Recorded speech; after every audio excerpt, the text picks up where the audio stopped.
Hi, I'm Mark, and on my channel I talk about UK politics and Brexit from an outside view. Although I do know the UK from the inside as well, so don't worry. The production of electric cars is also stalling in Great Britain. Nevertheless, according to a new plan by the Labour government, no new cars with combustion engines will be sold in just 6 years. While the industry association is reacting surprisingly calmly, the first manufacturers are issuing warnings. Only last year, the British government postponed a ban on the sale of new cars with combustion engines from 2030 to 2035. And now that a new government has moved into 10 Downing Street, this is to be brought forward again to 2030. The British portal Fleet News reported on this and stated that the plan was not part of the King's Speech, in which the government's legislative proposals are traditionally presented. Nevertheless, the Department for Transport, or DfT, confirmed to them that it would announce further details at a later date. The article notes that the DfT has so far only referred to cars, so it's unclear whether or not the new deadline could apply to vans. It also remains to be seen how the policy change will affect plug-in hybrids and other hybrid cars. The original legislation stipulated that hybrids that can drive a significant distance without emitting carbon from the tailpipe should be allowed by 2035. Last September, former UK Prime Minister Rishi Sunak from the Tories pushed back the planned date for phasing out the internal combustion engine, as I said, from 2030 to 35, citing the high costs for families and small businesses. However, just days later, the government announced that it would stick to previously set targets for electric vehicles in the coming years. The so-called ZEV, or zero emission vehicle mandate, states that locally zero emission cars must make up at least 22% of a manufacturer's total sales as of January this year. And there's a 10% target for vans. The rate will rise to 80% for cars and 70% for new vans by 2030.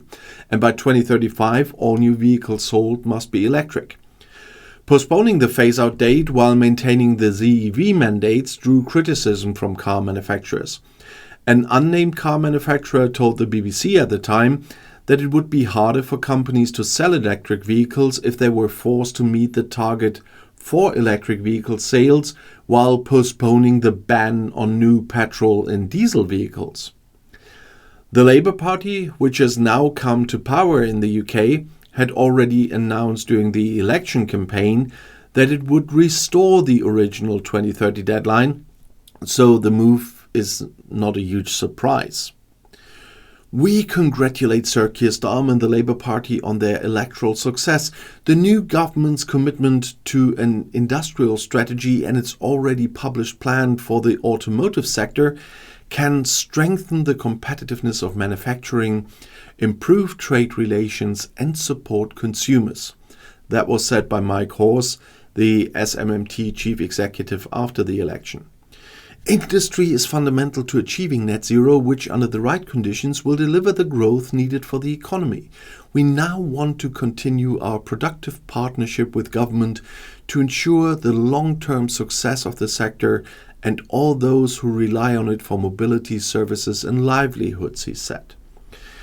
The Society of Motor Manufacturers and Traders, that is the SMMT, which supports and promotes the interests of the UK automotive industry, recently reported that battery electric cars achieved a market share of 19% in June. That's the highest monthly market share in the UK since December 23. And compared to the same month last year, the sales increased by 7.4%.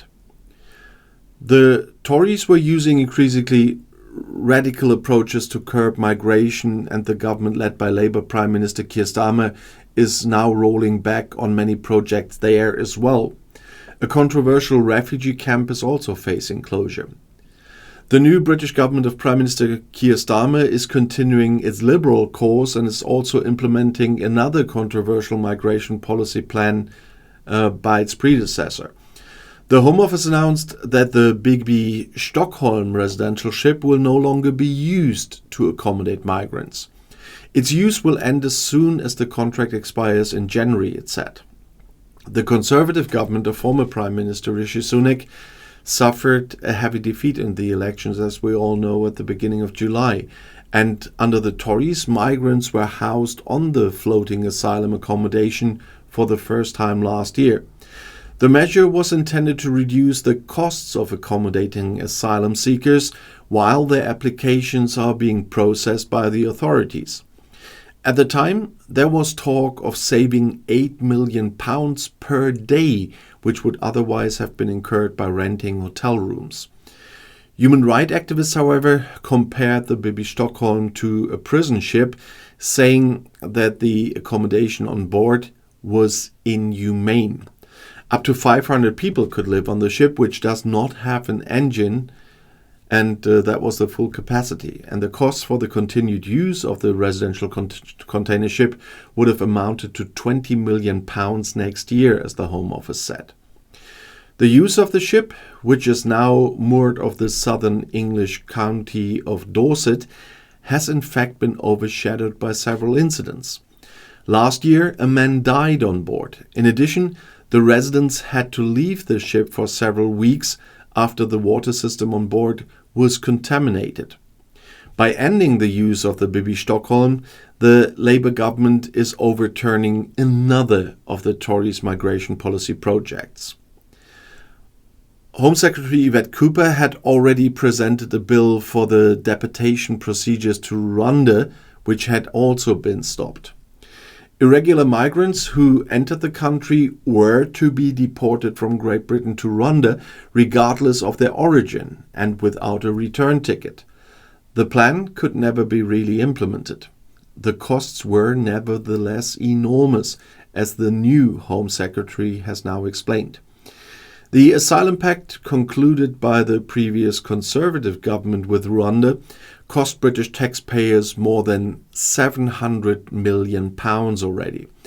This was what the new Home Secretary Yvette Cooper said in Parliament in London. She described the programme as the most shocking waste of taxpayers' money I have ever seen, as she said. The new Labour government under Prime Minister Keir Starmer overturned the Asylum Pact immediately after the party won the parliamentary elections on July 4th.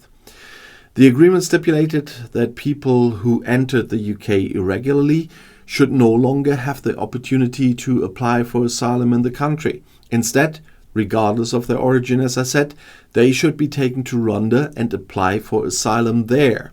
And I can never repeat that often enough, a return to the UK was not planned. This was intended to deter people from making the dangerous crossing in small boats across the English Channel. However, human rights organizations doubted the alleged deterrent effect. There were never any actual deportations to Rwanda under the Asylum Pact, just 2 volunteers that were paid for it. The European Court of Human Rights stopped the planned flight in summer 22 at the last minute. The British Supreme Court later declared the plan illegal, and Rwanda could not be considered a safe country for refugees, the judges said at the time. The then Prime Minister Rishi Sunak then pushed a legislative initiative through Parliament declaring Rwanda safe by law. The flights were actually supposed to start in spring 2024, but logistical problems also caused difficulties. The government took a long time to find airlines that were willing to fly. And most recently, Sunak promised that deportations would begin in the summer if he won the election, which we all know he didn't. Despite the Labour government's change, of course, migrants in the UK cannot expect leniency in the review of asylum applications in the future. We are determined to restore order to the asylum system so that it works quickly, decisively and fairly and ensures that the rules are properly enforced. That was said by the Minister for Border Security and Asylum, Angela Eagle. So it's not a free ticket there, but we will see. Once again, Labour gave us some very general ideas for a plan for what they intend to do in the future, and we will see how the concrete plans will be. But when we know them, then I'm going to talk about the sense of them and how probably they will work or not work in the future. But if you want to know more, the next video is right here in the end screen. I'll see you there. I'll be back.